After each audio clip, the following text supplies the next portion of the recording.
Voici venu le siècle des Lumières pour cette troisième conférence que nous attendons tous, et je ferai court. 2 pages, corps 16. Mais vous n'échapperez pas à quelques secondes de propagande de l'association Club Action Picardie, co-organisatrice de la soirée. Tiens donc, Jacques, quelle coïncidence. Ce soir, tu fais briller le XVIIIe siècle picard, un siècle qui allie si bien la littérature et la politique. Les Lumières. Tiens donc, Jacques, des dizaines de milliers de petites lumières, gilets jaunes fluorescents, à l'assaut des ronds-points qui encerclent nos villes. Des ronds-points comme les tours féodales de nos anciens remparts devenus rocades. On y payait l'octroi. Ils y ont pensé, d'ailleurs, nos maîtres, nous faire payer de nouveau l'accès au centre-ville. Bon, ils remettent ça plus tard. Cela fait des décennies que l'on nous conte une histoire finie, écrite avec les mots de la mondialisation économique. Cela fait des décennies que, sous prétexte de réalisme, nous devons tout avaler. La perte de nos acquis sociaux, la perte de nos services publics, la perte de notre travail, de notre parole, de nos commerces, de notre culture, jusqu'à la perte de nos régions, de notre géographie. Picardie, j'écris ton nom. Sans culotte, blouson noir, bonnet rouge, gilet jaune, les habits font la jacquerie, Jacques. Les mots sont politiques et les nouveaux cahiers de doléances que nous écrirons ensemble parleront bien sûr de qualité de vie et d'écologie, mais aussi de dignité. Non, nous ne sommes pas hautains ni autistes, nous sommes picards et citoyens du monde. Messieurs Hollande, Bertrand et Macron. Non, nous n'habitons pas le versant sud de la nouvelle région. C'est comme cela qu'ils nomment notre pays, dans les bureaux, tout là-haut, au sommet d'un pays sans montagne. Versant sud. Ici, notre horizon est infini. Et nous ne sommes pas des cabris. Faites pas les cabris, là, ce soir.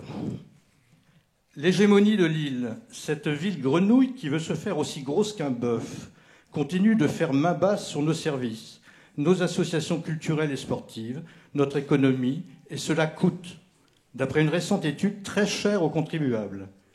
Comme au XVIIIe, il faut se battre contre la loi du plus fort, avec toujours plus de liberté, d'égalité, de fraternité. Il faudra un jour faire le bilan humain, économique et écologique de la suppression de nos régions redessinées autoritairement à Paris, un coup d'État qui avait pour alibi, je ne sais pas si vous en souvenez, de soi-disant économies. Les mots Hauts-de-France font partie d'un vocabulaire marchand, mais notre histoire n'est pas à vendre, et cette étiquette ne collera jamais à notre peau. Picardie, j'écris ton nom. Et pour combattre le mépris, rien de tel que la culture. Un grand merci à Jacques Darras de la partager joyeusement de nouveau ce soir. Et je me risquerai à appeler ces conférences des jacqueries culturelles. Nous remercions bien sûr l'équipe de la Comédie de Picardie et son directeur Nicolas Auvray qui nous accueille généreusement. Picardie, dans ce théâtre aussi beau nom, ensemble une fois encore, ce soir, nous écrivons ton nom. Merci à toi, Jacques.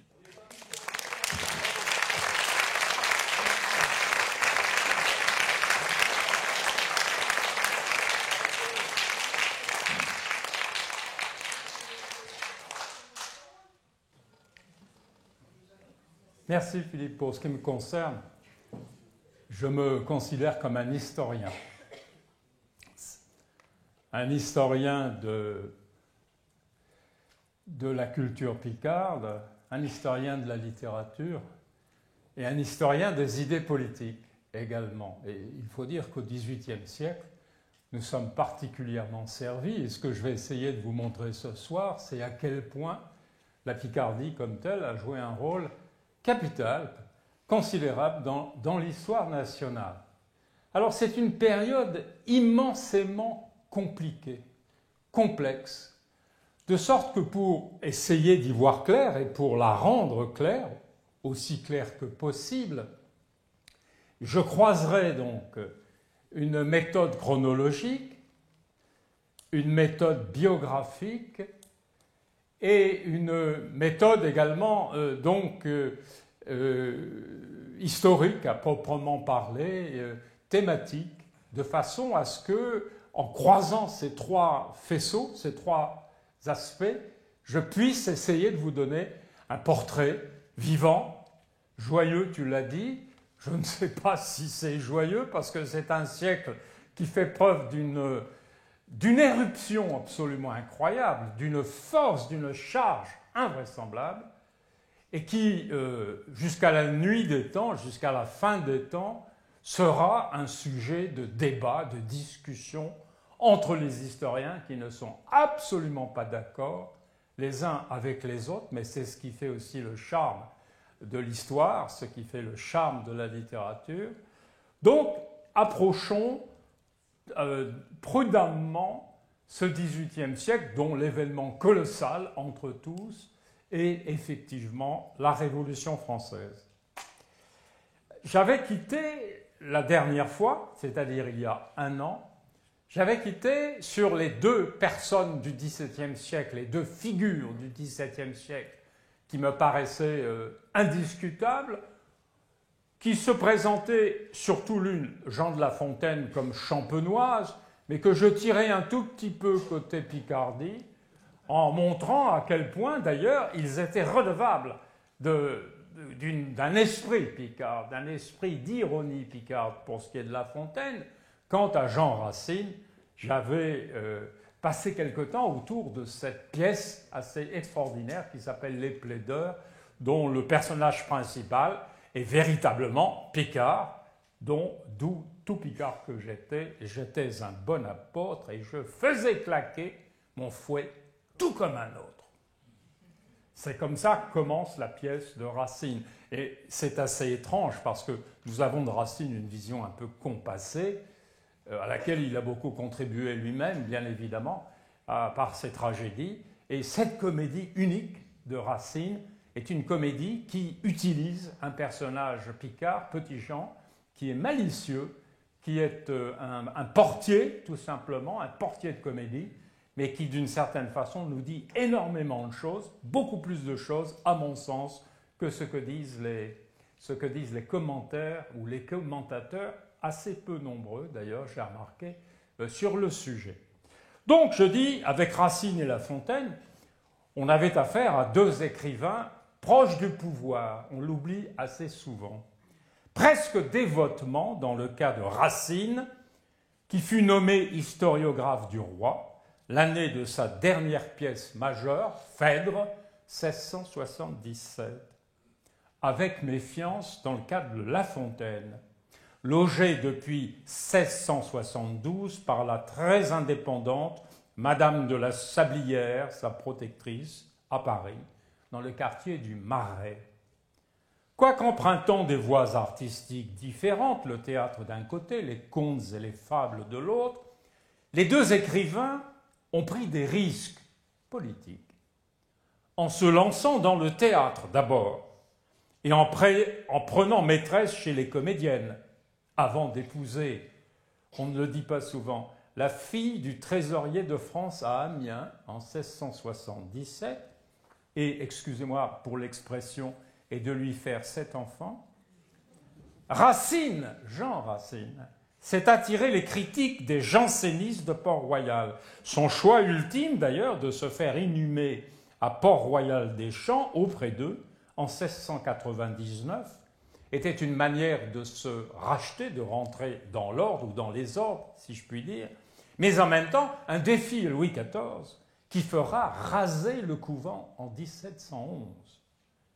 La Fontaine, qui de son côté a pris le parti de l'intendant Fouquet contre le jeune Louis XIV, s'est en outre aliéné le pouvoir religieux en composant non pas simplement ses fables, mais des contes licencieux qu'il devra lamentablement abjurer auprès du jeune confesseur oratorien dont on le flanquera, le célèbre père Pouget, chargé de lui donner l'extrême onction en 1693.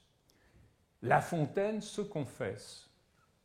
Il est d'une notoriété qui n'est que trop publique que j'ai eu le malheur de composer un livre de contes infâme. On m'a sur cela ouvert les yeux, et je conviens que c'est un livre abominable. Je suis très fâché de l'avoir écrit et publié. J'en demande pardon à Dieu, à l'Église, et à vous, messieurs de l'Académie, et à tous ceux qui sont ici présents. On peut se dire qu'il y a un peu de théâtre chez La Fontaine. Au XVIIe siècle, les écrivains essaient cependant de naviguer entre absolutisme politique et absolutisme religieux. Leur position les condamne à un humanisme à la fois tragique et stoïque. Tous, cependant, ne se frottent pas directement au pouvoir. Il existe, Dieu merci, une recherche moins exposée. Et c'est le cas pour les deux Picards, qui s'appellent l'un Charles Dufresne, sieur du Cange, et le second Antoine Galland, l'un originaire d'Amiens, l'autre de Rollo, près de Montdidier, engagés dans des tâches moins périlleuses de linguistique et de traduction. Ils sont à leur manière les héritiers des grands traducteurs de la Renaissance que furent d'autres Picards, Lefebvre d'Étaples, Vatable, Pierre de la Ramée, etc. Je suis sûr que vous avez tous pris une fois dans votre vie la rue du Cange à Amiens. Autant que je sache, dans le bas de la rue Saint-Fucien. Je n'ai pas vérifié, je me suis dit, mince, si à tombe, je me trompe. Mais vous savez sans doute moins que moi qu'il existe une statue de l'écrivain dans Amiens centre. Où donc? Je vous aide. L'imposante statue, et quelle statue! Je suis allé me recueillir à son pied il y a de cela 15 jours et je n'en revenais pas. L'imposante statue est 6 square René Goblet. Tout contre la rue René Goblet, dans le fond du square. C'est une place de choix pour cet illustre méconnu. Qui fut Ducange? Sa vie s'étend quasiment sur toute la longueur du XVIIe siècle, 1610-1688. Donc il est le contemporain de Racine et de La Fontaine. Fils d'un père notaire, il fait son droit à Orléans, devient avocat, épouse la fille du trésorier général dont il aura 10 enfants. Achète à son tour la charge de trésorier de France de la généralité d'Amiens. Une sinécure qui lui laisse apparemment le temps d'exercer sa passion pour l'histoire, les langues anciennes et la philologie. C'est un latiniste et un helléniste d'exception, formé au collège des jésuites d'Amiens. À quoi s'intéresse-t-il? Au haut Moyen-Âge, c'est-à-dire la période où le latin s'altère au contact des invasions franques pour devenir la langue romane, les langues romanes, et pour ce qui nous concerne, le français et le picard. Il publie en 1678 un extraordinaire glossaire, toujours en usage aujourd'hui, vous vérifierez à la bibliothèque municipale, Glossarium, je le dis très rapidement, ad scriptores mediae et infimae latinitatis, 3 volumes, et il recommencera 10 ans plus tard pour la langue grecque et son évolution dans l'Empire d'Orient, autrement dit Byzance. Il établit ses lexiques à partir de lectures d'auteurs, c'est un immense lecteur, d'auteurs et d'archives. Son glossaire latin cite 500 auteurs latins, c'est énorme, et étudie 140 000 mots. Ses amis sont stupéfaits devant sa puissance de travail, qu'il exerce tout en menant une vie familiale calme et régulière, d'abord à Amiens, puis à Paris. En 1657, il publie son premier ouvrage, Une histoire de Constantinople sous les empereurs français. Autant dire, une première histoire des croisades. Il éditera d'ailleurs les chroniqueurs Joinville et Villehardouin. Il laisse à sa mort le projet d'une histoire de la Picardie, qui donc ne verra jamais le jour, et dont la Bibliothèque nationale, avis aux chercheurs parmi vous, possède 5 volumes in folio de documents préparatoires. Il n'a eu le temps de rédiger qu'une histoire de l'état de la ville d'Amiens et une histoire des comtes de Montreuil et de Ponthieu, aujourd'hui consultable sur Gallica. Vous tapez Gallica et vous avez l'histoire des comtes de Montreuil et de Ponthieu. Intéressant.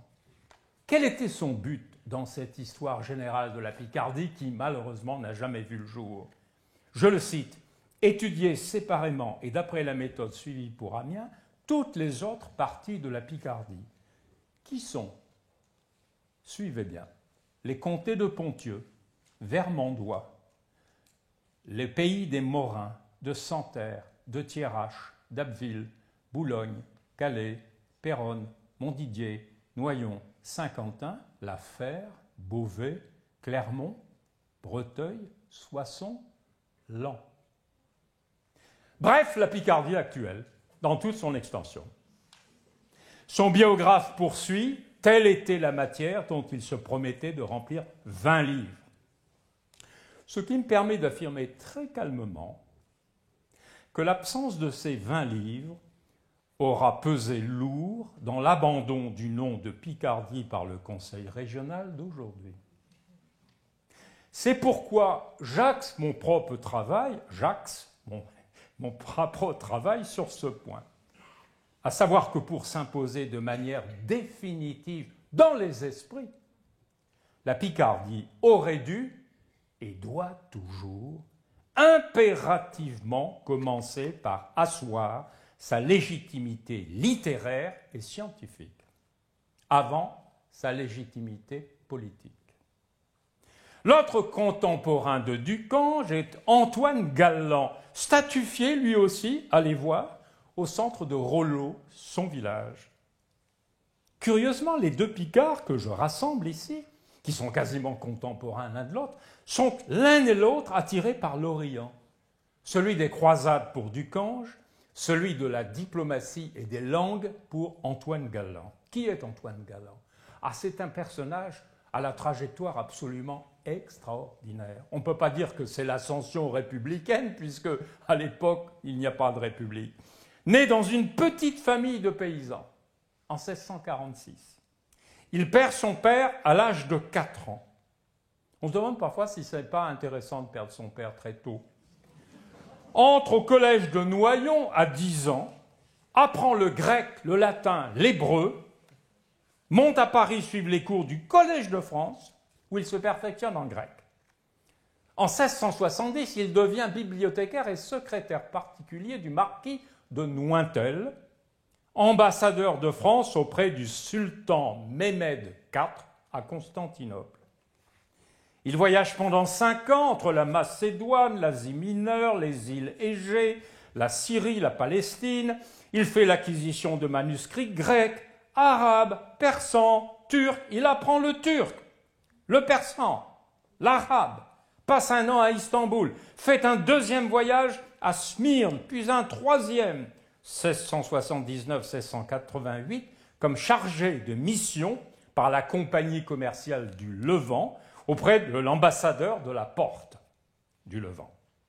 Il rentre à Paris épuisé, on imagine, et après avoir failli perdre la vue lors d'un tremblement de terre. Il est nommé antiquaire du roi, il est en relation avec tous les orientalistes européens, et à partir de 1701, c'est là que c'est intéressant pour nous, il se met à traduire les 1001 nuits, dont le premier volume paraît en 1704, suivi de 11 autres volumes, soit 2 ans après sa mort en 1717. C'est un ouvrage à l'origine rédigé en langue persane, traduit en arabe au 7e siècle, auquel Galland, dans tous ses voyages, va ajouter 14 histoires que lui a contées un chrétien maronite d'Alep. J'aime beaucoup ce métissage en quelque sorte de texte qui compose les 1001 nuits. Et son personnage de Scheherazade, me demanderez-vous, la fameuse Scheherazade qui raconte une histoire chaque nuit pour éviter d'avoir la tête tranchée. Eh bien, cette Scheherazade n'est pas dans les contes. Elle s'inspire, et c'est là qu'il intervient, notre ami Galland, Elle s'inspire d'une rocambolesque, c'est comme ça qu'on l'a décrit, Madame d'Aulnoy, je vous avoue, je n'en avais jamais entendu parler, qui tient salon Faubourg Saint-Germain à Paris, à l'extrême fin du XVIIe siècle, et qui est auteur, comme on dit aujourd'hui, de contes de fées, alors aussi célèbres que les fameux contes de Perrault. Outre les 1001 nuits, pour lesquelles on accuse aujourd'hui Galland d'avoir censuré les passages érotiques, il est le premier à nous parler, il n'y a pas un rapport évident, mais il est le premier à nous parler du café, à propos duquel il compose un petit opuscule intitulé « De l'origine et progrès du café ». Alors on devrait tous avoir ce petit ouvrage de 60 pages qui a été réédité récemment dans sa cuisine. Je sais, dit-il, que dans les visites réglées, les Turcs le présentent, le café, d'abord que la conversation devient languissante. Alors on ne manque pas de s'écrier que le café est admirable et que le maître de la maison a des gens qui s'entendent parfaitement à le préparer. Et comme si le café réveillait l'esprit, comme il est vrai en effet qu'il le réveille, l'on passe de cette matière à d'autres pendant que l'on apporte le sorbet et le parfum, et l'on sort très content de la visite que l'on a faite. Il existe une cantate du café composée par Jean-Sébastien Bach, vers 1734 à Leipzig. Je ne sais pas si vous l'avez déjà écoutée ou si vous la connaissez. Dans cette cantate, une jeune fille, déclare à son père qu'elle n'épousera jamais qu'un mari qui lui laissera boire plusieurs tasses de café par jour. Cette joyeuse et satirique cantate BW 211 indique bien le degré d'addiction à laquelle la boisson nouvelle soumettait ses consommateurs. C'est de cette époque que date le café comme lieu de réunion. Quelqu'un, et je me pose une question à moi-même, a-t-il à jamais étudié l'accélération que cette boisson aura bien pu provoquer sur les rythmes cardiaques des gens du XVIIIe siècle, voire sur leurs humeurs ou leurs émotions? Le café aura-t-il eu un effet sur l'impatience révolutionnaire? Voilà un sujet de thèse. Pour l'heure, l'esprit de comédie prend de plus en plus la direction de la satire dans la société. Louis XIV meurt en 1715, la même année que Galland d'ailleurs, et lui succède son neveu et gendre, Philippe d'Orléans, qui devient régent jusqu'à la majorité du futur Louis XV, alors âgé de 5 ans. Le climat religieux tragiquement sombre qui entourait la fin du règne de Louis XIV s'allège. La critique reprend ses droits.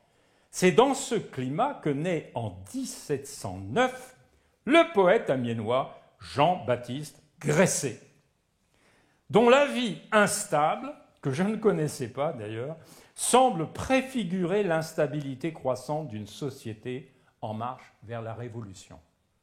Je n'oublie jamais mon objectif. Jugez un peu des contradictions chez Gresset. Quand vous passerez rue Gresset désormais, vous ne la verrez plus du même œil. Écolier chez les jésuites à Amiens, c'est classique. Je n'ai rien dit. Il entre dans ce même ordre, l'ordre des jésuites, à 17 ans. Il étudie au collège Louis-le-Grand à Paris, qui, vous allez le voir d'ailleurs, sera la matrice de nombreux révolutionnaires picards. Puis il enseigne dans plusieurs villes de province avant de se consacrer à la littérature.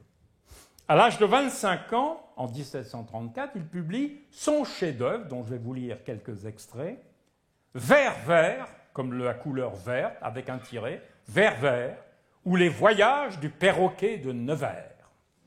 Nevers vert. C'est un poème satirique qui le fait immédiatement sanctionner sur intervention de la supérieure du couvent de Nevers. Petite parenthèse, Nevers, où ont été déposées, mais vous le savez bien entendu, beaucoup plus tard, les reliques de Sainte Bernadette.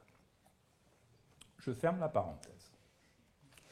Déplacé au collège de la Flèche, Gresset quitte la compagnie de Jésus l'année suivante, entame une vie mondaine, protégée par Madame de Pompadour.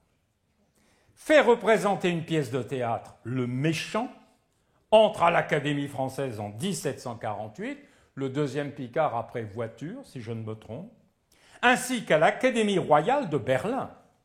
Sa gloire traverse les frontières. Il fonde l'Académie des sciences, des arts et des lettres d'Amiens.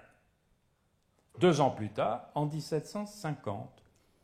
Et se marie du même coup en 1751. Changement total de comportement à partir de cette date.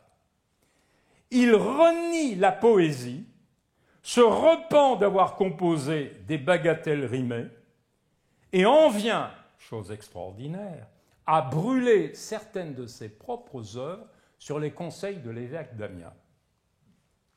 Mort à Amiens, alors là aussi, faites la vérification, je n'ai pas eu le temps de le faire, il est inhumé, dit-on, dans le transept nord de la cathédrale. Et ça, vraiment, ça me coupe le sifflet, effectivement.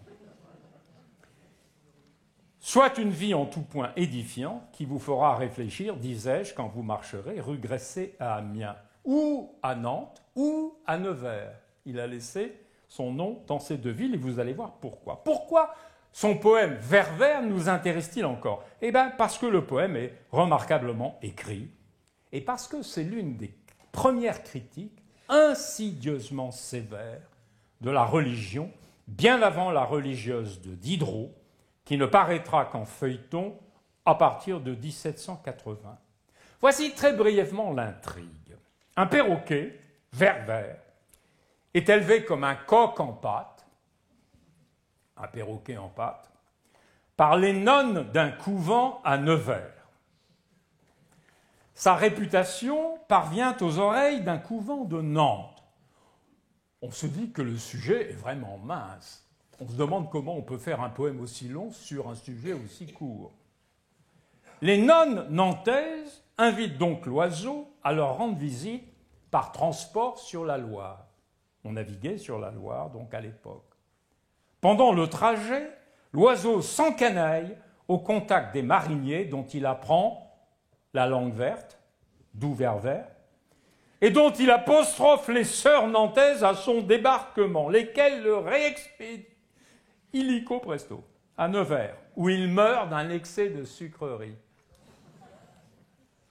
Critique de la vie protégée des couvents, Gresset, le jésuite, insiste, l'un des premiers, sur l'écart, et c'est ça qui me rend très intéressant, entre le langage du peuple et le langage politique et religieux officiel, entre, d'une certaine façon, la langue verte, dirait-on aujourd'hui, et la langue de bois.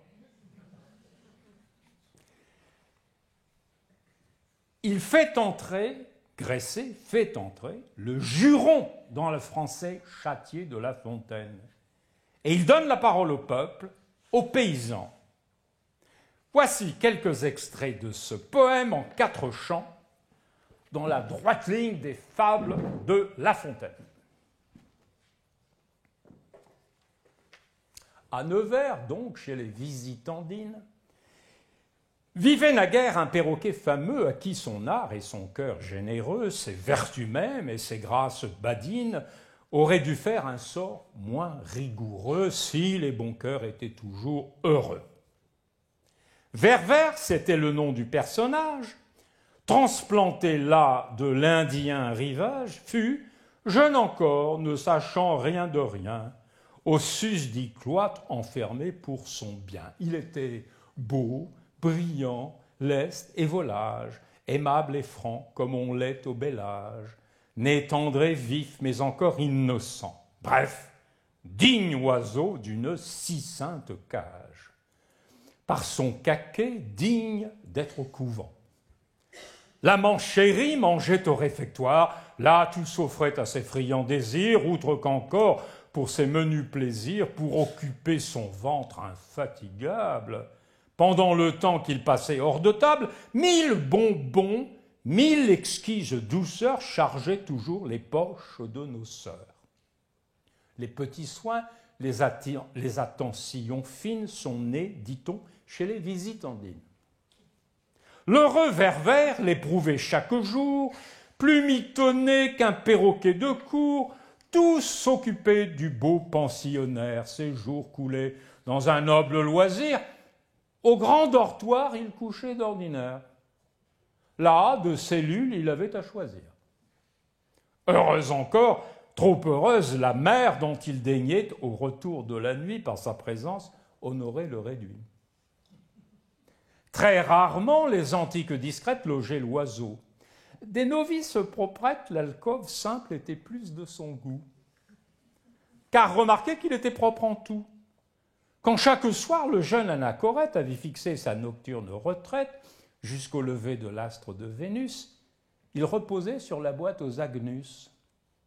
À son réveil, de la fraîche nonnette, libre témoin, il voyait la toilette. J'ai dit toilette et je le dis tout bas. Oui, quelque part j'ai lu qu'il ne faut pas au front voilé des miroirs moins fidèles qu'au front orné de pompons et dentelles. On juge bien qu'étant à telle école, point ne manquait du don de la parole l'oiseau dissert. Hormis dans le repas, tel qu'une nonne, il ne déparlait pas. Ainsi vivait dans ce nid délectable, en maître, en saint, en sage vénérable, père Werwer, cher à plus d'une hébé, gras comme un moine et non moins vénérable, beau comme un cœur, savant comme un abbé, toujours aimé, toujours aimable, civilisé, musqué, pincé, rangé, heureux enfin s'il n'eût pas voyagé. Ah, qu'un grand nom est un bien dangereux, un sort caché fut toujours plus heureux. Ton nom, Werwer, tes prouesses brillantes ne furent point bornées à ces climats. La renommée annonça tes appas et vint porter ta gloire jusqu'à Nantes. Déjà, les cœurs s'envolent à Nevers. Voilà d'abord 20 têtes à l'envers pour un oiseau. L'on écrit tout à l'heure en Nivernais à la supérieure, pour la prier que l'oiseau plein d'attrait soit pour un temps amené par la Loire, et que conduit au rivage nantais, lui-même il puisse y jouir de la gloire et se prêter à de tendres souhaits. La même nef, légère et vagabonde, qui voiturait le saint oiseau sur l'onde, portait aussi 2 nymphes, 3 dragons, une nourrice, un moine, 2 gascons. Pour un enfant qui sort du monastère, c'était échoir en digne compagnon. Aussi Werwer, ignorant leur façon, se trouva là comme en terre étrangère, nouvelle langue et nouvelle leçon. L'oiseau surpris n'entendait point leur style, ce n'était plus parole d'évangile.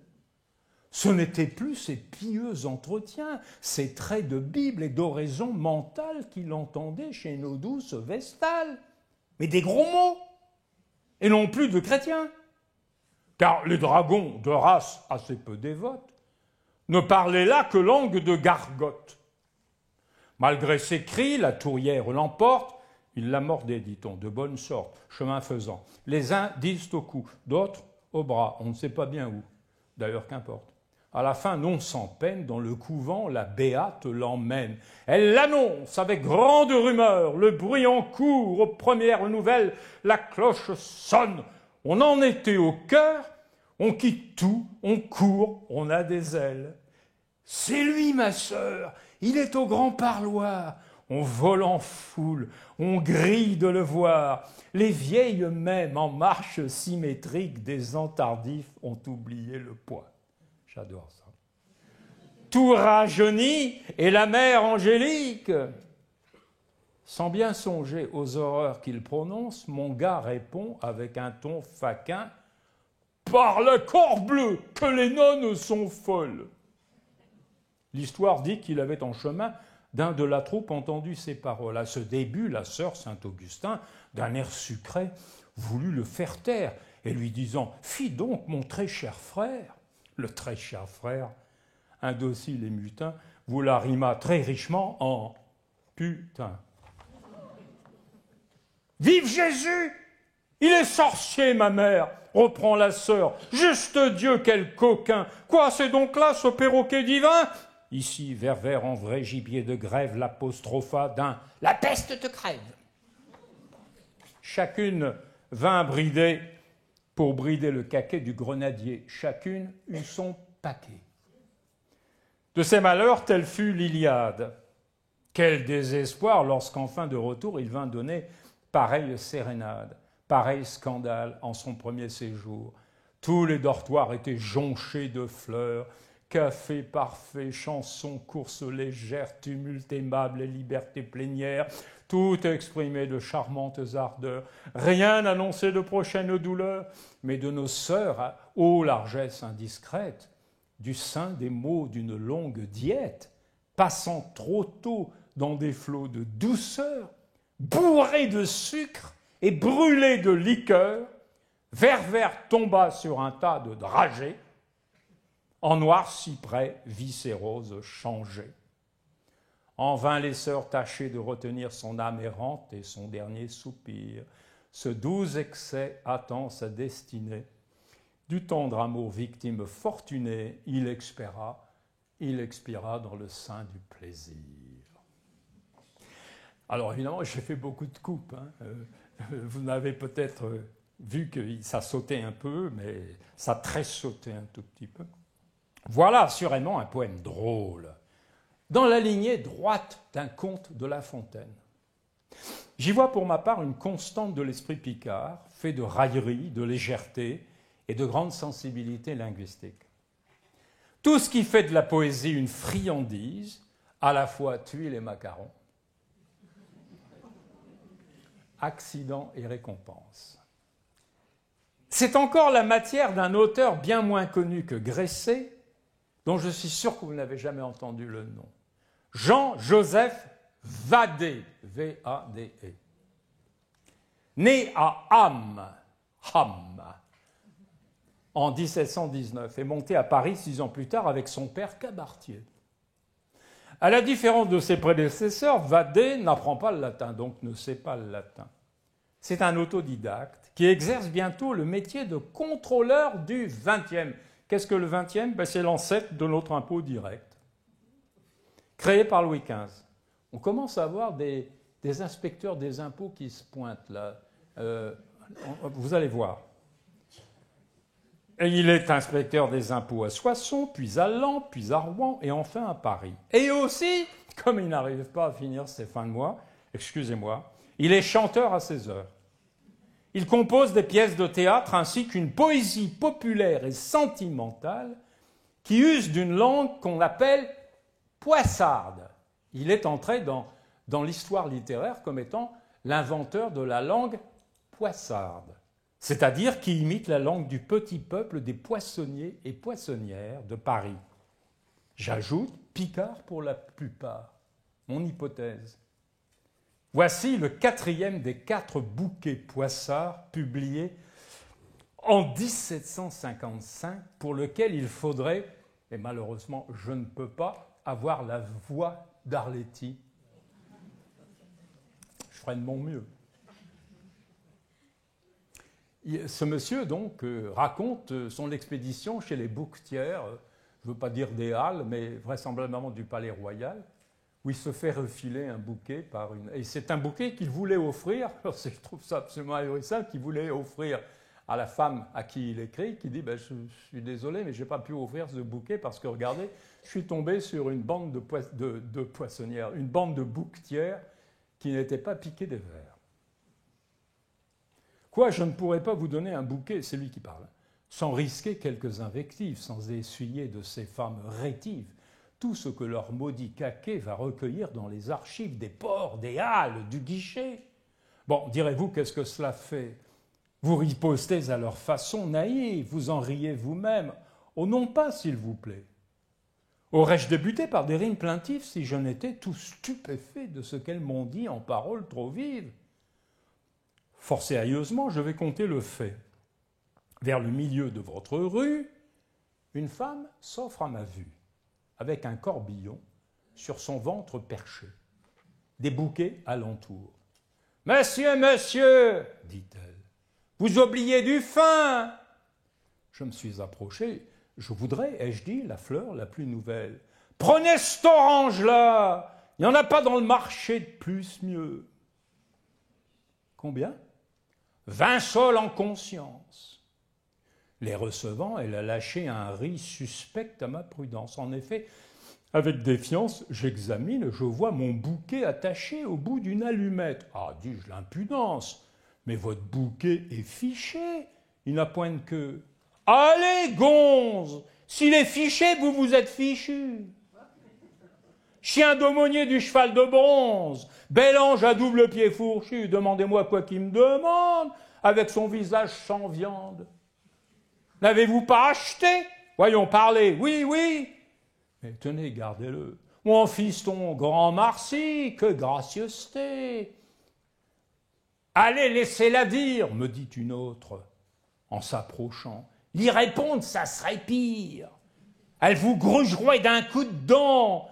Eh, Thérèse, dit la première, tu vois bien, monsieur, c'est un chien qui me tromperait s'il ne valait rien. Car il vous a la mine fière et le cœur doux. Eh, mais il est en deuil. Ça vous va bien, s'assied à votre figure, il a les grâces d'un cercueil. Venez me baiser, venez. Ah, c'est trop dur, tenez, monsieur, moi je vais vous accommoder. Soit, dis-je. Ah, ça ne va pas tarder. L'autre, que le diable, chargé du soin de me faire damner, les bras croisés d'un œil désagréable, s'occupait à m'examiner. Quoi, dit-elle, Faraud, vous portez donc la tresse? Mais répond l'autre, elle est bien faite. Pour monsieur, c'est le fils de Coq-Vitrier. À quoi donc tu vois ça? Droit aux yeux, ça jette. Tiens, il a des panneaux de verre à ses souliers. Vois-tu comme ça tard, lui? Chien, ça m'ébarluette. Va, tais-toi donc, sont des bloucs à diamants. Et morbleu, dis-je à la seconde, dépêchez-vous donc. Monsieur gronde. Thérèse, as-tu fini? Tu fais bisquer les gens. Faut qu'il aille porter ses billets d'enterrement. Etc., etc., etc. C'est la langue orale qui fait tout à coup irruption dans la littérature. C'est le peuple qui se réveille avant de se révolter et de révolutionner les choses. Se trouve simplement que ces phénomènes sont picards. Ils préparent à leur manière la révolution.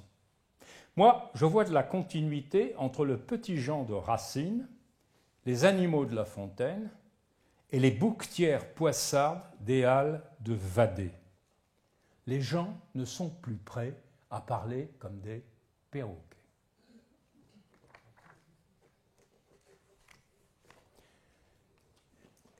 Autre personnage, Picard, important, l'abbé Prévost, au contact du roman anglais. On pourrait résumer le XVIIIe siècle ainsi. Ce fut le siècle du roman anglais, Defoe, Fielding, Sterne, des philosophes des Lumières, majoritairement français, Diderot, Rousseau, Voltaire, Condorcet, mais aussi anglais, Locke et Hume, de la musique allemande, Bach, Mozart. Dans sa forme moderne, le roman, c'est l'évidence, est une invention anglaise. Il met un individu, homme ou femme, aux prises avec des circonstances hostiles, qui s'en sort par un mélange de providence et de volonté. Le roman, à sa manière, salue l'avènement de la société moderne libérale. Il dit la révolution avant la révolution. Il ne faudrait quand même pas oublier que l'Angleterre a fait la révolution avant tout le monde, en coupant la tête à son roi Charles Ier en 1649.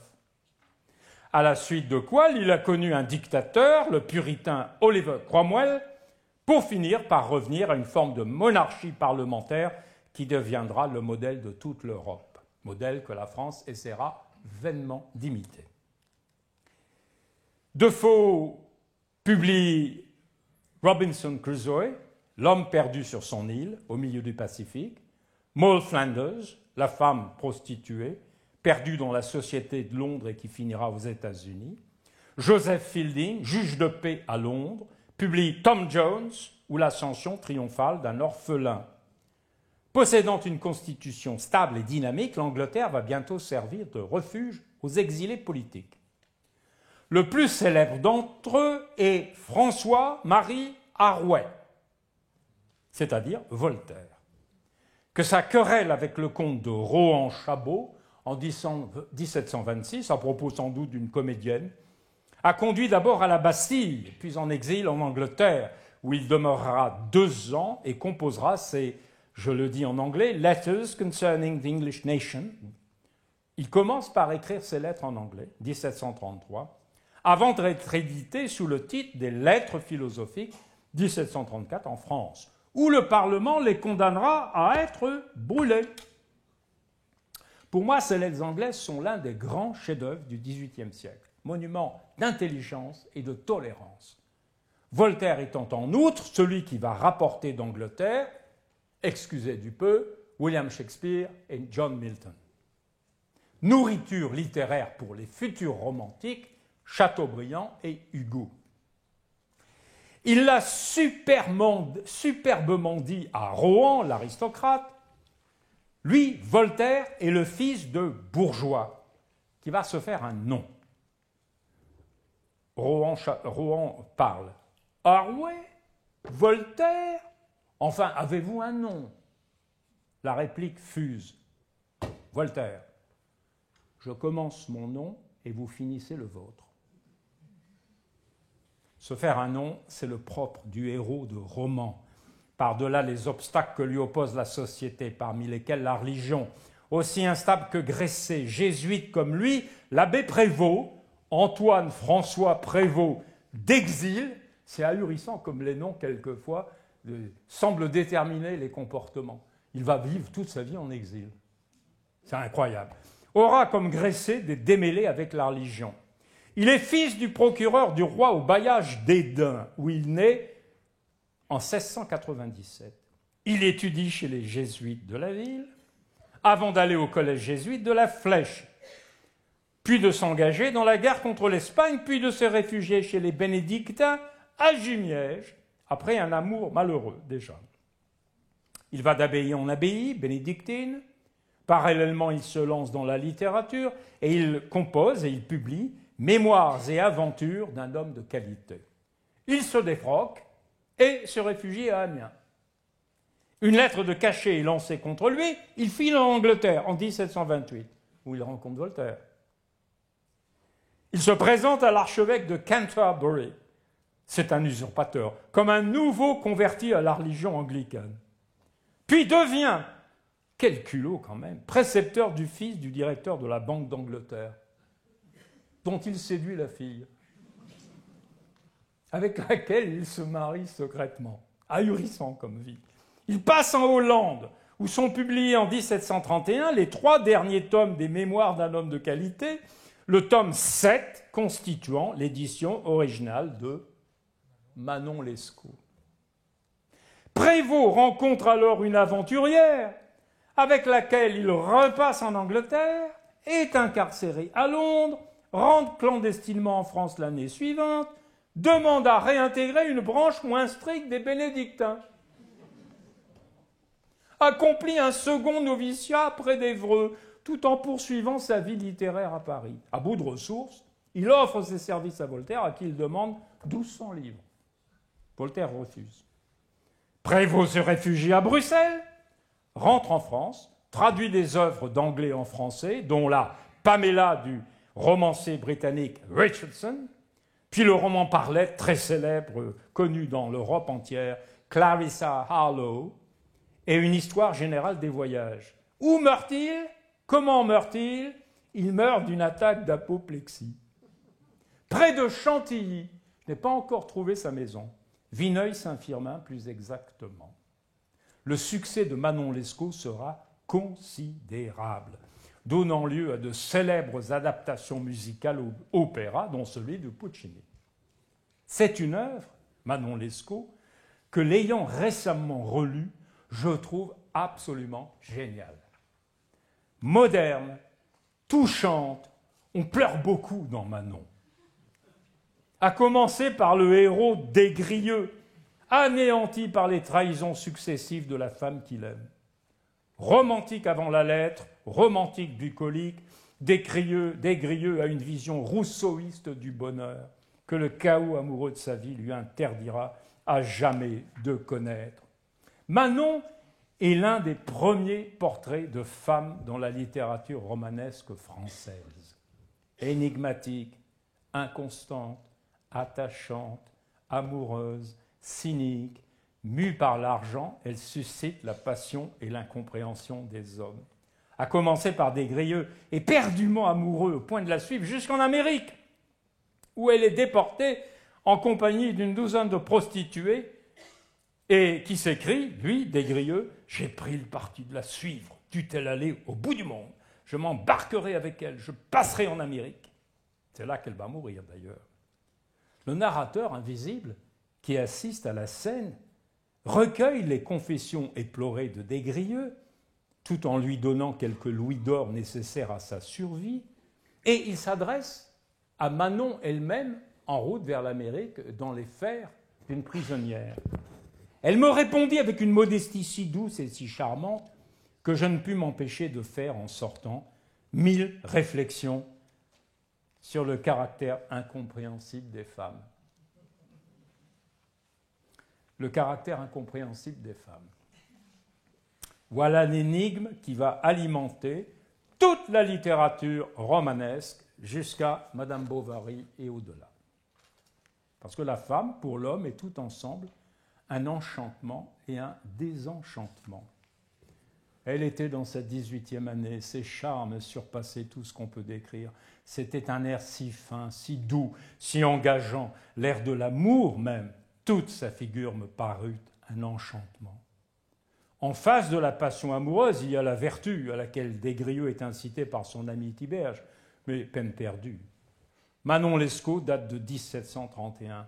Les liaisons dangereuses, 1782. 2 portraits de femmes exceptionnels dominent le siècle, Manon Lescaut et Madame de Merteuil. On pourrait certes glisser entre elles deux la figure de Julie d'Étanges, l'héroïne de la Nouvelle Héloïse, ce roman par lettres au succès considérable composé par Rousseau en 1761, mais Julie est une figure classique de sacrifice et d'effacement dans le style Princesse de Clèves. Manon et Madame de Merteuil, différentes par la naissance, sont 2 combattantes modernes de la liberté. Manon a été envoyée d'Arras à Amiens, dit-elle, par ses parents pour devenir religieuse. Elle rencontre dans la cour d'une auberge amiénoise Des Grieux, qui va devenir l'instrument de sa liberté. Créature de plaisir, de luxe, d'argent, elle se libère et s'aliène tour à tour dans sa poursuite de la liberté par et pour le plaisir.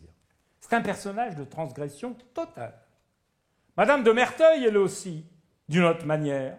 En vraie pionnière du féminisme, l'héroïne de Laclos est parvenue à une redoutable lucidité sur les hommes et sur l'amour, qui légitime sa solitude et son désenchantement. Dans l'une des dernières lettres à son vieil amant, le vicomte de Valmont, la lettre 141, elle juge la conduite de ce dernier qui continue à tromper la femme qu'il aime comme étant la conduite masculine par excellence. C'est MeToo avant la lettre.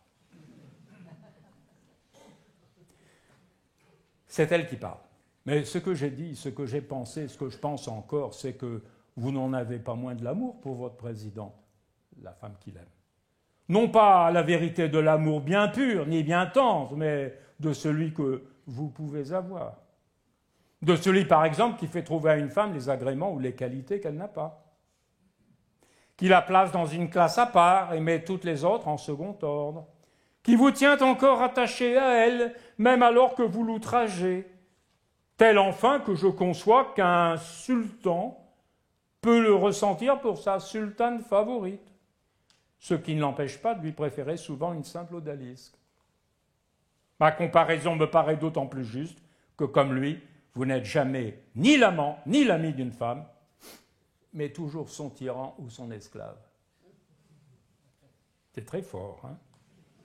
Malgré la réputation sulfureuse de son roman, Laclos fut un bon père de famille, loyal époux, ainsi qu'un des tout premiers partisans de l'émancipation des femmes par l'éducation.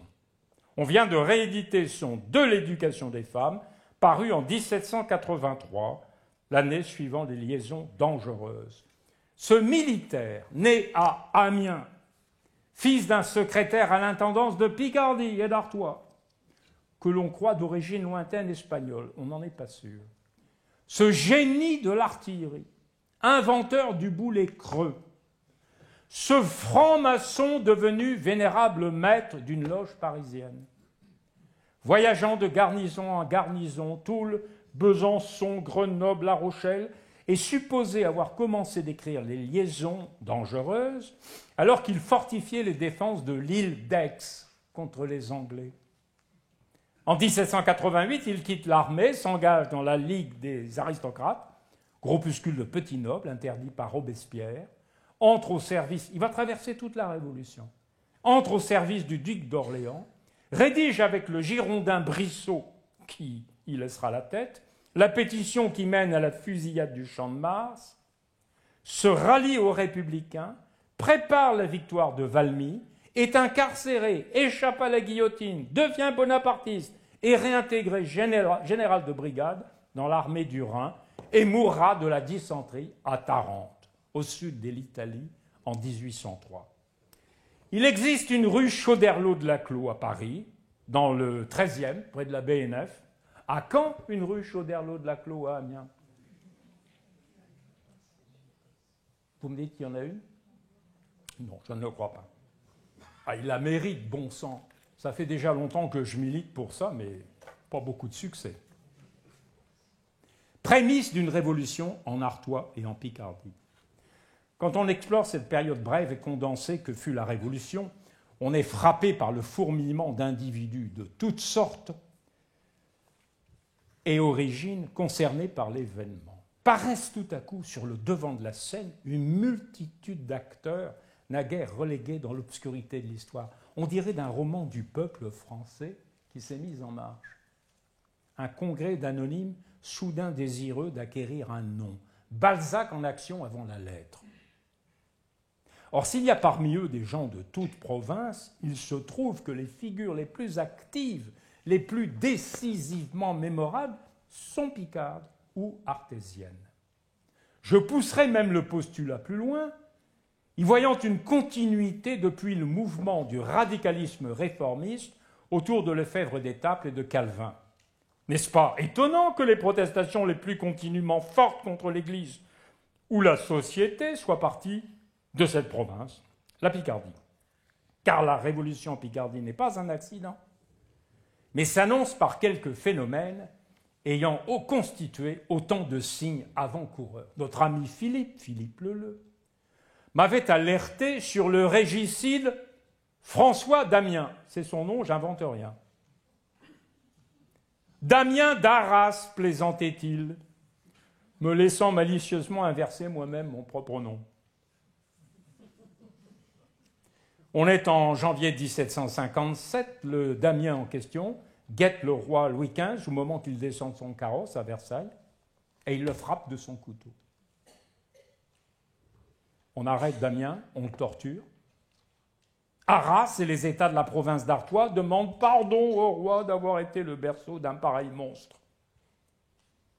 La ville d'Amiens envoie une supplique au roi pour pouvoir changer de nom et s'appeler désormais Louisville. Vous l'avez échappé belle, hein?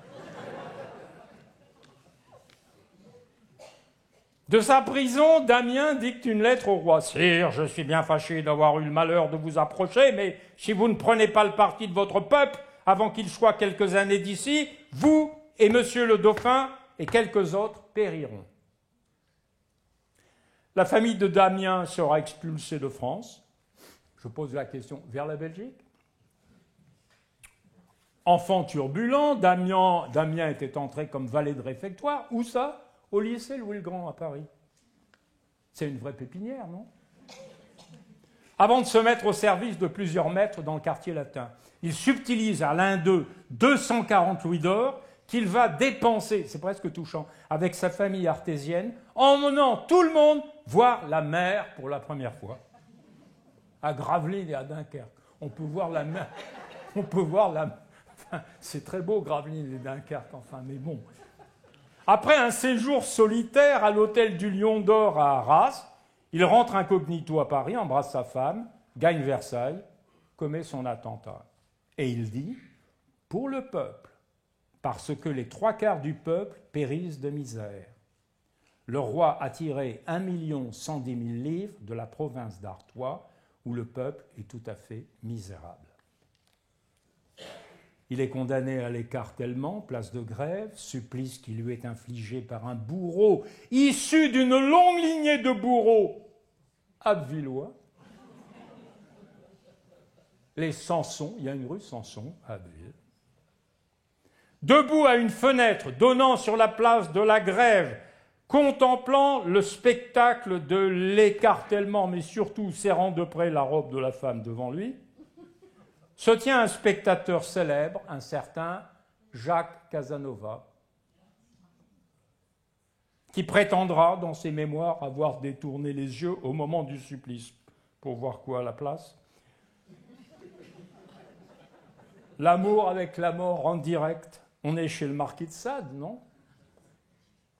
Damien à Abbeville, il n'y a que 35 km, mais c'est encore plus près dans l'histoire. Après l'affaire Damien, voici l'affaire Labarre. Rappelons les grandes lignes. François-Jean Lefebvre de Labarre est un jeune chevalier né dans le Loiret. Orphelin de père et de mère, il est recueilli par une parente qui est abbesse à Abbeville. Avec la jeunesse dorée abbvilloise de l'époque, des fils de magistrats, il est accusé d'avoir profané un crucifix sur le pont de la Somme à Abbeville. On est 10 ans après Damien. Outre les profanations, les jeunes en question se seraient vantés de ne s'être pas découverts au passage d'une procession du Saint-Sacrement et d'avoir chanté des chansons impies ou obscènes. Les complices du jeune homme, très courageusement, fuient à l'étranger. Labarre reste seul et sans défense. Il est arrêté en 1765.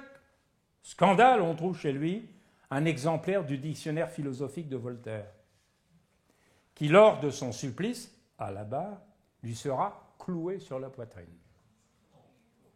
Il est jugé à Abbeville, condamné à avoir la langue tranchée avant d'être décapité et brûlé. Après confirmation du jugement par le Parlement de Paris, il est exécuté le 1er juillet 1766. On lui épargne seulement d'avoir la langue tranchée. Voltaire, depuis la Suisse où il s'est réfugié, rédige une relation de la mort du chevalier de Labarre. Les poursuites sont abandonnées contre les autres prévenus. La Révolution a laissé derrière elle un véritable foisonnement d'archives et de documents qu'une vie entière d'historien ne suffirait pas à démêler. Ayant lu dans mes années d'étudiant parisien les 2 volumes de L'Ancien Régime et la Révolution de Tocqueville, 1856, l'événement m'est tout de suite apparu comme un gigantesque effort de rationalisation de la société, telle une anticipation directe de la philosophie de Hegel, plus encore que celle de Kant, à savoir l'entrée de la raison dans l'histoire. Avec quelles conséquences? C'est d'autant plus paradoxal que les agissements des uns et des autres donnent souvent l'impression de conduite irrationnelle. Sans renier mon sentiment d'alors, je vous livre ma synthèse d'aujourd'hui. Je vois la Révolution sous forme d'un duel entre 2 positions majeures, 2 tendances, 2 idéaux qui se résument à mes yeux à une confrontation entre 2 hommes, Condorcet et Robespierre, un artésien et un Picard. Je rentre d'être allé visiter, et je vous invite à faire de même un jour où vous ne saurez pas faire, un dimanche, d'être allé visiter la maison natale de Condorcet, à Ribemont, je précise, sur Oise et pas sur Ancre, au sud de Saint-Quentin, sur les bords de l'Oise, à quelques kilomètres de Fonsomme, c'est-à-dire des sources de la Somme. Vous pouvez faire d'une pierre deux coups, c'est magnifique. Je ne savais pas à quel point les sources de la Somme étaient splendides. La maison est ouverte les dimanches après-midi, donc je vous donne le tuyau, et j'ai promis à sa conservatrice d'en appeler à la région pour faire de cette maison un vrai centre de recherche et de conférences avec financement adéquat. Malgré la splendide biographie consacrée à l'homme de Ribemont par Élisabeth et Robert Badinter, il n'existe toujours pas de société Condorcet, là où existe un cercle Robespierre. Pour moi, je le répète, ce sont les 2 vrais visages de la Révolution française, comme le couple Voltaire-Rousseau aura structuré philosophiquement le XVIIIe siècle. Leur opposition tient en particulier à leur rapport au langage. Robespierre, avocat de profession, a le sens du discours, de la période, de l'art oratoire cicéronien. Hésitant à l'oral, Condorcet est infiniment plus à l'aise à l'écrit. D'ailleurs, son œuvre écrite remplit une vingtaine de volumes. Dans les clubs, les assemblées, c'est Robespierre qui l'emporte, haut la main, club des Jacobins en particulier, montrant un instinct politique redoutable, un sens du timing dans l'intervention. Si l'on veut devenir homme ou femme politique, c'est Robespierre qu'il faut étudier. Sa ténacité dans la présence aux réunions, aux assemblées, son éloquence et aussi son silence quand il condamne. Sobre mais efficace. Condorcet, lui, est un penseur brillant qui fournit les révolutionnaires en idées, mais des deux, à mon sens, je dis bien à mon sens, c'est ma vision des choses, c'est lui le vrai progressiste. Il laissera d'ailleurs 5 mémoires sur l'instruction publique, le premier penseur de l'instruction publique, pas l'éducation nationale. Ça sera laissé à Gracchus Babeuf. Un essai fondateur des principes de l'école républicaine, donc un essai sur la condition des Noirs, des réflexions sur l'esclavage des nègres, appelant à l'abolition de l'esclavage. Un article sur l'admission des femmes au droit de cité, c'est-à-dire au droit de vote. Il est très, très en avance sur tout le monde. Comme le précisent les époux Badinter dans leur biographie, c'est un intellectuel en politique. La différence entre les deux est parfaitement résumée par leurs positions respectives sur la condamnation de Louis XVI. Condorcet veut un tribunal indépendant de la Convention. Il votera, dit-il, pour la peine la plus grave dans le Code civil et qui ne soit pas la mort. J'imagine que c'est une des raisons pour laquelle Robert Badinter aime Condorcet. Robespierre, dans son discours à la Convention, le 3 décembre 1792, anniversaire aujourd'hui, conclut froidement « Je prononce à regret cette fatale vérité, mais Louis doit mourir, parce qu'il faut que la patrie vive. » Il est né à Arras, Robespierre, l'aîné de 5 enfants. Sa mère meurt 5 ans plus tard, son père avocat quitte le foyer et s'évapore, disparaît mystérieusement. Ça n'est que très récemment que l'on a plus ou moins trouvé sa trace en Allemagne. Le jeune homme est envoyé au lycée Louis-le-Grand, à Paris, l'un des 400 boursiers issus de 26 petits collèges artésiens rattachés à l'université parisienne. Serait-ce là, ma question, un héritage de la nation picarde en Sorbonne? Ce n'est pas impossible. Le jeune homme brille dans l'art de la rhétorique, il sera avocat, décroche plusieurs prix au concours de général, en version latine, très fort en version latine tous ces gens-là, et en thème latin. Il découvre les livres de Jean-Jacques Rousseau, puis devient licencié en droit, rentre à Arras, où il prête le serment d'avocat en 1781, et intègre l'Académie royale d'Arras. Il répond aux surprises à l'Académie d'Amiens, qui vient de mettre au concours l'éloge de l'écrivain Gresset, mort quelques années plus tôt. Il n'obtient pas le prix, mais par son geste, il se déclare comme homme de lettres. En 1786, il est pareillement admis dans la Société des Rosati, qui est l'anagramme d'Artois. Vous pouvez réfléchir. Qui cultive la déclamation des vers dans un cadre champêtre. Si rien n'indique en quelque sorte que Robespierre va devenir Robespierre. Il est parfaitement intégré dans la société aragoise. D'autant qu'il forme avec sa sœur Charlotte et son frère Augustin, qui ne le quitteront pas d'une semelle jusqu'à la fin. Il forme une cellule familiale resserrée qui remplace en quelque sorte les parents défunts. Au début de 1789, il publie un pamphlet qu'il intitule « À la nation artésienne », dans laquelle il dénonce l'imposture des États généraux. Songez qu'en 1640, dit-il, époque de votre réunion à la couronne de France, oui c'est vrai, Arras ne devient française qu'en 1640, Lille en 1668, ne pas l'oublier, ne jamais l'oublier. Époque de votre réunion à la couronne de France, les impositions de cette province étaient presque bornées à ce qu'on appelle l'ancienne composition d'Artois. que vos capitulations vous garantirent la conservation de tous vos privilèges, dont l'un des principaux consistait dans le droit de ne pouvoir être assujetti à aucune taxe sans votre consentement. Et voyez la masse épouvantable de vos impositions actuelles. Songez à cette dette énorme de 8 121 000 livres qui pèse sur notre malheureuse province. Les 70 pages de l'adresse à la nation artésienne que j'ai lue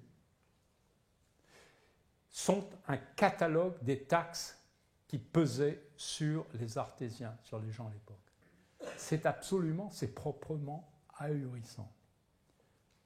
Ah, les impôts! Ah, la dette!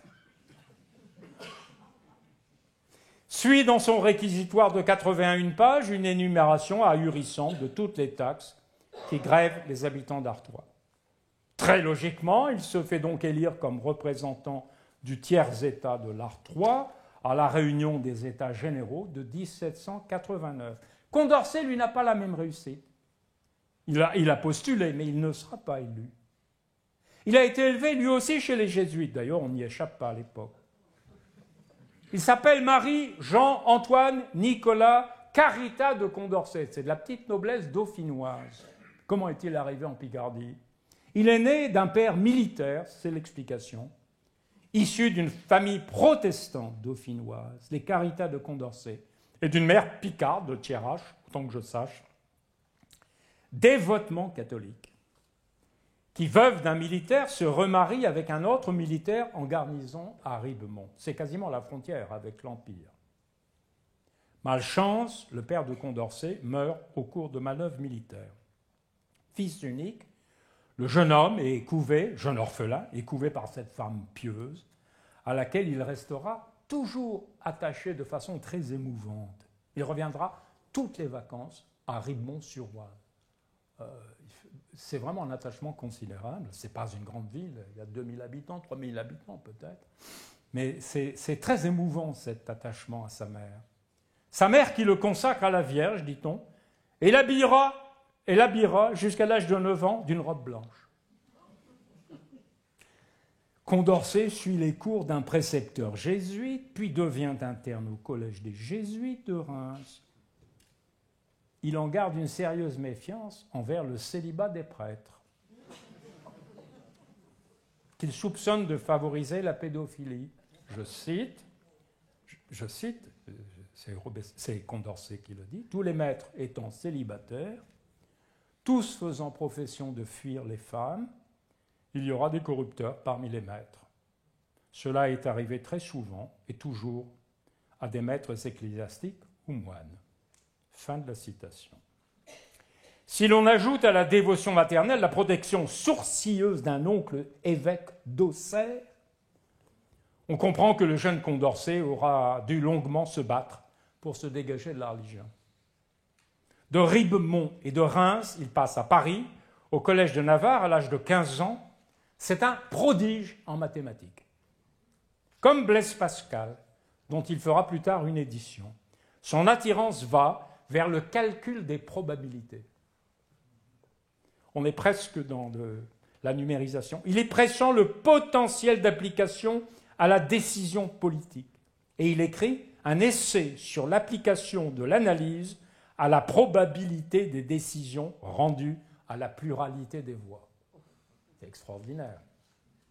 Il rencontre un autre mathématicien fabuleux, d'Alembert, fondateur de l'encyclopédie, ou dictionnaire raisonné des sciences et des arts et des métiers, avec Diderot, et, j'ai promis que je le citerai, un Compiègnois que je ne connaissais pas, moins connu, qui a rédigé presque tous les articles de l'encyclopédie, Louis de Jaucourt.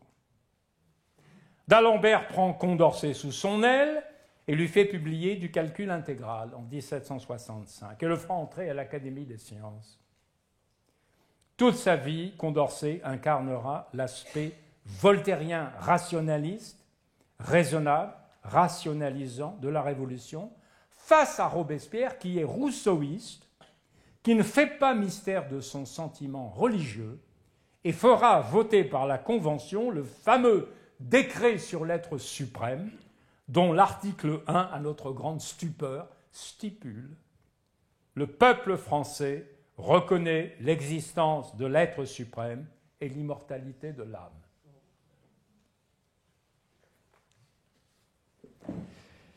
D'abord, je vais parler maintenant des mots privilégiés des révolutionnaires. Je ne vais pas retracer toute l'histoire, mais d'une complexité ahurissante qui fait qu'il faut la suivre au jour le jour. Cela change de jour en jour, avec les allers-retours vers les clubs en particulier. C'est une histoire absolument colossale. Je m'intéresse d'abord aux mots privilégiés par les révolutionnaires. D'abord, un adjectif couramment employé depuis l'époque de la Révolution et pratiquement jamais défini par elle, sauf par Condorcet, le mot révolutionnaire. Moi, cela me plaît bien que Condorcet, rarement cité sur ce point, ait donné sa propre définition en 1793. Ça chauffait. Le mot révolutionnaire ne s'applique qu'aux révolutions qui ont la liberté pour objet. Un esprit révolutionnaire est un esprit propre à produire, à diriger une révolution faite en faveur de la liberté. Fin de citation. C'est carré, simple, net. Je ne résiste pas à l'envie d'ajouter ce complément de définition qui semble curieusement annoncer certaines de nos difficultés actuelles. Les lois, les mesures révolutionnaires sont donc, comme les autres, asservies aux règles sévères de la justice. Elles sont des lois de sûreté et non de violence. Ainsi, la liberté de changer de lieu, même sans motif d'utilité, celle de l'émigration, il cite le nom, celle de disposer à son gré des denrées qu'on a recueillies ou achetées, quoique fondées sur le droit naturel, ne peuvent être opposées à nos lois sur les passeports, sur les émigrés, sur les subsistances, si la conservation de la société a rendu ces lois nécessaires. Liberté, oui, mais il y a des limites. Cette liberté doit d'ailleurs s'étendre, pour Condorcet, à la circulation des marchandises, et surtout des grains, problème des grains et du blé à l'époque, c'est-à-dire de la nourriture. Comme en témoigne son tout premier texte, intitulé « Lettre d'un laboureur de Picardie à M. Necker, auteur prohibitif à Paris ». C'est, à ma connaissance, la seule mention connue du mot Picardie dans son œuvre. De quoi s'agit-il? Du commerce des blés. Sous l'apparence d'un pauvre laboureur picard, Condorcet accuse les marchands parisiens de stocker le blé pour pouvoir mieux spéculer sur le prix du blé, donc de l'empêcher de circuler en entravant la libre concurrence. Le peuple, conclut-il, haïra toujours les marchands qu'il appelle monopoleurs. Condorcet n'est sans doute pas seulement un libéral sur le plan politique, il l'est aussi sur le plan économique. D'ailleurs, il a soutenu Turgot, l'ami d'Adam Smith, dans son essai pour réformer l'état des finances du royaume et d'introduire le libre-échange. Cela sera retenu contre lui. Si liberté est l'un des mots favoris de Condorcet, l'un des mots les plus usités par la Révolution française est sans aucun conteste le mot bonheur. Curieusement, il n'apparaît pas dans notre Déclaration des droits de l'homme, mais dans la Déclaration d'indépendance américaine. Je cite la Déclaration d'indépendance américaine. Nous tenons pour évidentes pour elles-mêmes les vérités suivantes. Tous les hommes sont créés égaux. Ils sont doués par le Créateur de certains droits inaliénables. Parmi ces droits se trouvent la vie, la liberté et la recherche du bonheur. Et si finalement le mot bonheur manquait à la Constitution française? Il existe bien une phrase célèbre d'un certain Saint-Just, dont je me gargarisais étant plus jeune, qu'on cite souvent sans en connaître sa provenance. Le bonheur est une idée neuve en Europe. J'ai mis beaucoup de temps à la retrouver. C'est dans les œuvres complètes publiées en Folio Histoire en 2004, au chapitre « Rapport au nom du Comité de salut public présenté à la Convention nationale le 13 Ventose de l'an 2, 3 mars 1794 ». que l'Europe apprenne, c'est un orateur aussi Saint-Just, que l'Europe apprenne que vous ne voulez plus un malheureux ni un oppresseur sur le territoire français, que cet exemple fructifie sur la terre, qu'il y propose l'amour, des vertus et le bonheur. Le bonheur est une idée neuve en Europe. Et ça se termine brutalement. Je vous propose le décret suivant. Je n'invente rien, vous pouvez aller voir vous-même. Article 1. Toutes les communes de la République dresseront un état des patriotes indigents qu'elles renferment, avec leur nom, leur âge, leur profession, le nombre et l'âge de leurs enfants, etc. Bonheur et bureaucratie? Je ne sais pas. Le mot vertu, quant à lui, est le mot du siècle. Il traverse les romans de l'abbé Prévost, comme celui de Chauderlot de Laclos. Même Valmont en parle dans sa lettre à Madame de Tourvel. Dans Manon Lescaut, la vertu est baignée de larmes, du regret et de la nostalgie. C'est un bien rendu désirable et inaccessible par les fautes commuses. Des grieux réfléchis sur sa route. Ce fut dans ce moment que l'honneur et la vertu me firent sentir encore les poings du remords et que je jetai les yeux en soupirant vers Amiens, vers la maison de mon père, vers Saint-Sulpice et vers tous les lieux où j'avais vécu dans l'innocence. Qui m'empêchait de vivre tranquille? Qui m'empêchait de vivre tranquille et vertueux avec Manon? Comme dans un tableau de Greuze, on lave la vertu à grands flots de larmes. Contrairement au linge, elle ne rétrécit pas. C'est Saint-Just, le jeune admirateur de Robespierre, élu député de l'Aisne à la Convention en 1792 et qui périra avec lui sur l'échafaud, qui fera l'usage le plus fréquent de la vertu, de façon d'ailleurs ironiquement prémonitoire, lorsqu'il dit « La vertu épouse le crime dans les temps d'anarchie ». Waouh! La vertu épouse le crime dans les temps d'anarchie. Il y a un mot prononcé par un autre révolutionnaire picard qu'on n'associe pas le mot avec la révolution, c'est le mot clémence. C'est le révolutionnaire, c'est un sentimental, originaire de Guise dans l'Aisne, Camille Desmoulins, qui le prononce dans son journal Le Vieux Cordelier. Desmoulins a été le condisciple de Robespierre au lycée Louis-le-Grand, où il est entré grâce à une bourse, lui aussi accordée par le diocèse de Laon. Excellent en version latine, lui aussi. Il fait des études de droit pour devenir avocat comme Robespierre, se passionne pour la constitution des États généraux, a manqué d'être élu à la députation à Laon. Il écrit un pamphlet, La France libre, et lance un hebdomadaire, Les Révolutions de France et de Brabant.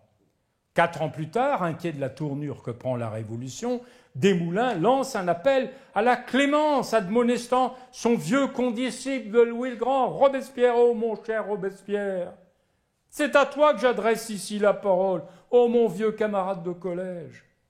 Toi dont la postérité relira les discours éloquents, souviens-toi de ces leçons de l'histoire et de la philosophie. Pourquoi la clémence serait-elle devenue un crime dans la République? Accusé de modérantisme, et pire, de royalisme, on ne lésine pas sur les termes, Desmoulins est emprisonné. Sa femme Lucille, dans une lettre déchirante à Robespierre, lui rappelle qu'il est le parrain de leur fils.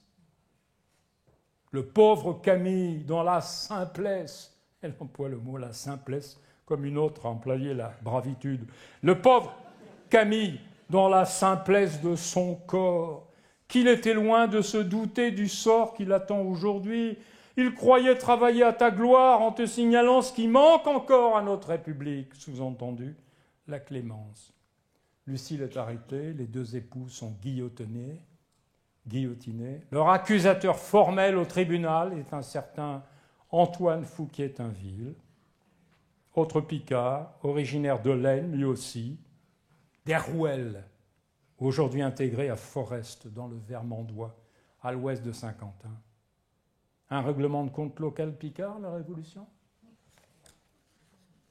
La Révolution, un poème avorté, j'avance vers ma conclusion. Une chose me frappe, guère remarquée jusqu'à présent, du moins je ne suis pas tombé sur des livres qui en parlaient. Tous ces révolutionnaires picards ont commencé par la poésie. Robespierre, Saint-Just, Desmoulins en particulier. Des trois, à l'évidence, c'était Desmoulins le plus doué. Il entre dans les salons parisiens par la poésie, avant de passer au journalisme. Le sexe faible le séduit. Il enlève de haute lutte sa Lucile, après avoir violemment, véhémentement courtisé la mère de cette dernière. Voici un court échantillon de sa production. Chacun s'arrête et se dit qu'elle est belle. Pour moi, je ne la vis jamais sans demander est-elle déesse ou mortelle? Pouvais-je m'y méprendre en voyant tant d'attraits et de colombes auprès d'elle?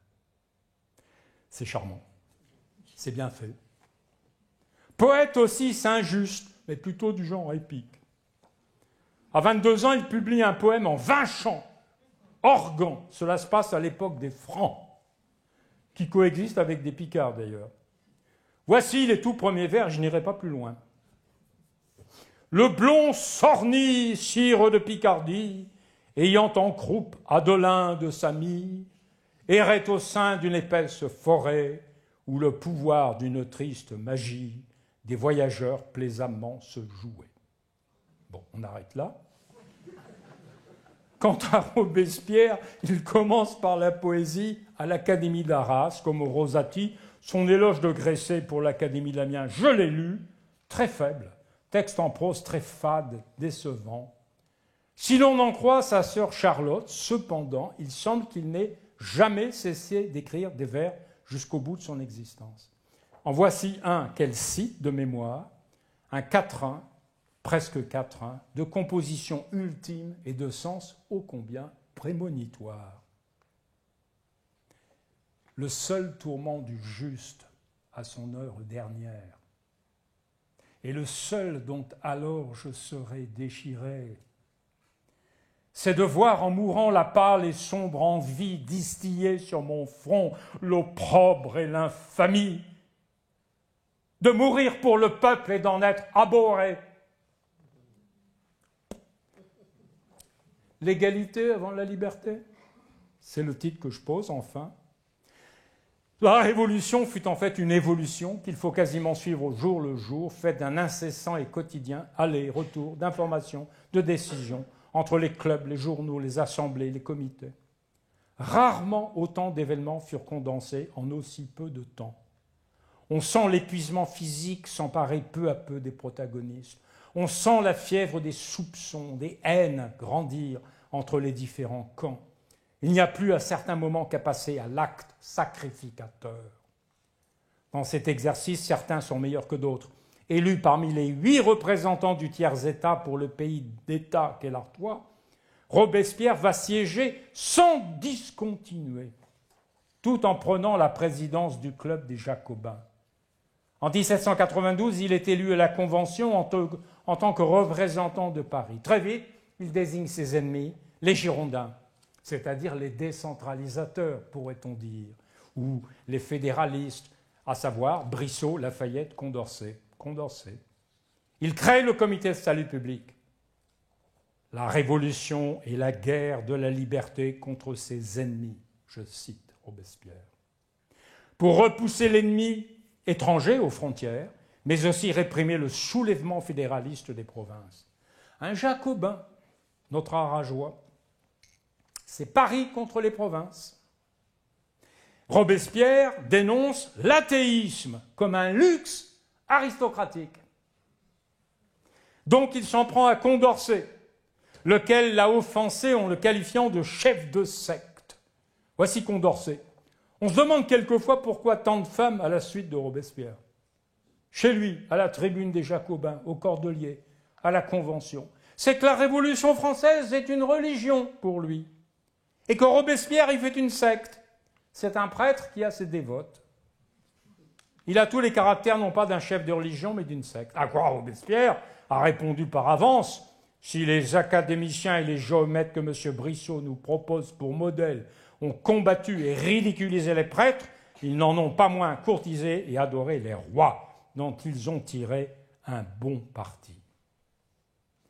J'ai cité que Robespierre s'en est pris très étonnamment à son vieil ami et condisciple Camille Desmoulins et son journal Le Vieux Cordelier. Il fait condamner Danton et Desmoulins, fonde le comité de sûreté générale devant lequel Condorcet est accusé à son tour en juillet 1793. « Je tiens en main, dit l'accusateur, un écrit d'un de vos membres qui avait cherché à soulever le département de l'Aisne, de cet homme qui, parce qu'il a siégé à côté de quelques savants à l'Académie, s'imagine devoir donner des lois à la République française, Condorcet. » L'accusateur de Condorcet précise qu'il tient cette information des administrateurs de la ville d'Abbeville. Là, je suis embarrassé. Dans un courrier destiné au maire de cette ville. Un décret d'arrestation est pris contre Condorcet. Commence alors pour lui une folle errance qui le conduit à la solitude, à la déchéance, pendant près d'un an, juillet 93, mars 94. Il se cache à Paris, rue Servandoni, près de Saint-Sulpice, où il reçoit les visites de son épouse Sophie de Grouchy, avec laquelle il tenait il y a peu encore un brillant salon parisien. En octobre, les Girondins, ses amis, au nombre de 32, sont accusés et guillotinés. Condamné à mort, à son tour, Condorcet est poursuivi par la haine de Robespierre. Pour survivre et épargner leur fille, Élisa, Sophie de Grouchy demande avec douleur le divorce. De son côté, Condorcet conseille dans son testament à Élisa d'apprendre l'anglais. Il la recommande à son ami en Amérique, Thomas Jefferson. Alors, quittant sa cachette, les derniers moments, c'est absolument à tordre le cœur. Alors, quittant sa cachette, il s'en va dans une errance sans espoir en direction du sud de Paris, passe la nuit et la belle étoile du côté de Montrouge, entre dans une auberge à Clamart, est questionné, signe un procès-verbal au nom de Pierre Simon, est emmené à Bourg-la-Reine, qui est devenu Bourg-Égalité, où il est emprisonné et il meurt, croit-on, d'une crise d'apoplexie dans la nuit du 29 au 30 mars 1794. Robespierre et Saint-Just ne survivront quant à eux que jusqu'au juillet suivant. Ce ne sera pas le dernier avatar de la Révolution. Il y aura une radicalisation de la radicalité, si l'on peut dire, en la personne d'un ultime Picard, par qui je termine, Gracchus Babeuf. C'est le dernier, et pas le moins intéressant, dans notre brève galerie de portraits. On ne peut pas l'ignorer. Au-delà des principes révolutionnaires majeurs, au nom de quoi a été conduite la Révolution française, la vertu, le bonheur, la liberté, Babeuf fait ajouter l'égalité. Pas étonnant qu'il ait été récupéré par Marx, puis par la Révolution russe, ce qui explique aujourd'hui que l'essentiel de ses archives soit à Moscou. Francis Noël Babeuf naît à Saint-Quentin en 1760 dans une famille de 13 enfants, dont 9 meurent en bas âge. Pas de scolarité pour lui. Tout de suite le travail de la terre avec les mains. Il est employé comme terrassier au creusement du canal de la Somme. Puis avec la tête, il est employé comme feudiste à Flix-Secours, c'est-à-dire spécialisé dans le droit des cadastres, les champs et leur division par l'héritage. De là, sa réflexion sur le cadastre seigneurial et les taxes afférentes. Il a appris seul à écrire. D'ailleurs, il écrit très bien. Il s'établit à son compte en 1681 à Roye. Rencontre une Amiénoise, Marianne Victoire Langlais. Devient correspondant de l'Académie d'Arras. Quelle ascension! Dont Robespierre est membre. Il propose au secrétaire d'Arras, l'Académie d'Arras, de mettre au concours le sujet suivant. Avec la somme générale des connaissances maintenant acquises, quel serait l'état d'un peuple dont les institutions sociales seraient telles qu'il régnerait instinctivement entre chacun de ses membres individuels la plus parfaite égalité? Tout à son projet, Babeuf commence son cadastre perpétuel en 1787, qu'il fait éditer 2 ans plus tard. Qui propose-t-il, entre autres, écoutez bien, que l'on établisse une caisse nationale pour la subsistance des pauvres, que l'on salarie sur les fonds publics les médecins, apothicaires et chirurgiens pour qu'ils puissent administrer gratis leurs secours. Qu'il soit fait un plan d'éducation nationale dont tous les citoyens puissent profiter. Que les magistrats soient aussi salariés par les services publics pour qu'ils puissent rendre la justice publique. Dites un peu. En clair, c'est la société française moderne, avec toutes ses imperfections, mais c'est ça. C'est la sécurité sociale, c'est les fonctionnaires, enfin bref. Bref, la sécurité sociale et le fonctionnariat. Babeuf est un roi quand la Bastille est prise. Il n'est pas à la Bastille. Il ne monte à Paris que le 17. Bientôt, il déplore la cruauté de la foule révolutionnaire dans une lettre à sa femme. Je le cite. « Oh, que cette joie me faisait mal. J'étais tout à la fois satisfait et mécontent. Je disais tant mieux et tant pis. Je comprends que le peuple se fasse justice lorsqu'elle est satisfaite par l'anéantissement des coupables. Mais pourrait-elle aujourd'hui n'être pas cruelle ? Les supplices de tout genre, l'écartèlement, la torture, la roue, les bûchers, le fouet, les gibets, les bourreaux multipliés partout, nous ont fait de si mauvaises mœurs. Les maîtres, au lieu de nous polisser, nous ont rendus barbares, parce qu'ils le sont eux-mêmes. Ils récoltent et récolteront ce qu'ils ont semé, car tout cela, ma pauvre femme, aura à ce qu'il paraît des suites terribles. » Nous ne sommes qu'au début. Retour en Picardie, Babeuf parcourt la province en agitateur, se nommant lui-même le Marat de la Picardie. En juillet 1790, il assiste à la fête de la Fédération, d'où il envoie cette émouvante lettre à son fils Robert, âgé de 5 ans. « Bonjour, gueux, mon coquinot, mon petit homme, mon ami, mon cousin, mon camarade. J'aurais bien voulu que tu eusses pu venir à Paris avec moi. Va. Mais il y a trop loin, vois-tu. Il y a trop loin pour toi, à cause que tu es encore un peu petit. Tu aurais vu tous les messieurs avec de belles cocardes. Mais il y a trop loin pour toi. Je t'en rapporterai une, tiens, une belle, vois-tu. Ah oui, une bien belle. Ah, je voudrais bien que tu vises toutes les cocardes, il y en a bien tout plein beaucoup, va, mais il y a trop loin, vois-tu. Quand tu seras grand, tiens, tu iras à Paris avec moi. Adieu, gueux de coquinot, celui que j'aime. Tu diras à ta petite sœur que je lui souhaite le bonjour. Malin. Babeuf crée un journal, le Correspondant Picard. Il est membre du club des Jacobins à Noyon. Il propose le droit pour tous de voter. En 1793, il monte définitivement à Paris, lance l'année suivante le journal de la liberté de la presse, dont il change le titre en Le Tribun du peuple ou Le Défenseur des droits de l'homme. Il rédige le journal seul, le tire à 2000 exemplaires. Le journal compte près de 600 abonnés. Au cours d'un séjour en prison, il rencontre le révolutionnaire italien, toscan, Philippe Buonarroti, avec lequel il va créer le Directoire secret de salut public, le 30 mars 1796. Devenu le principal théoricien de la conjuration des égaux, Buonarroti compose l'analyse de la doctrine de Babeuf, un manifeste en plusieurs articles, dont je vous lis l'article 11. La révolution n'est pas finie parce que les riches absorbent tous les biens, tandis que les pauvres travaillent en véritables esclaves. Entrés dans la clandestinité, les deux égaux sont dénoncés par un agent infiltré, un Abbevilleois. Ça commence à m'embêter. Un nommé Georges Grisel.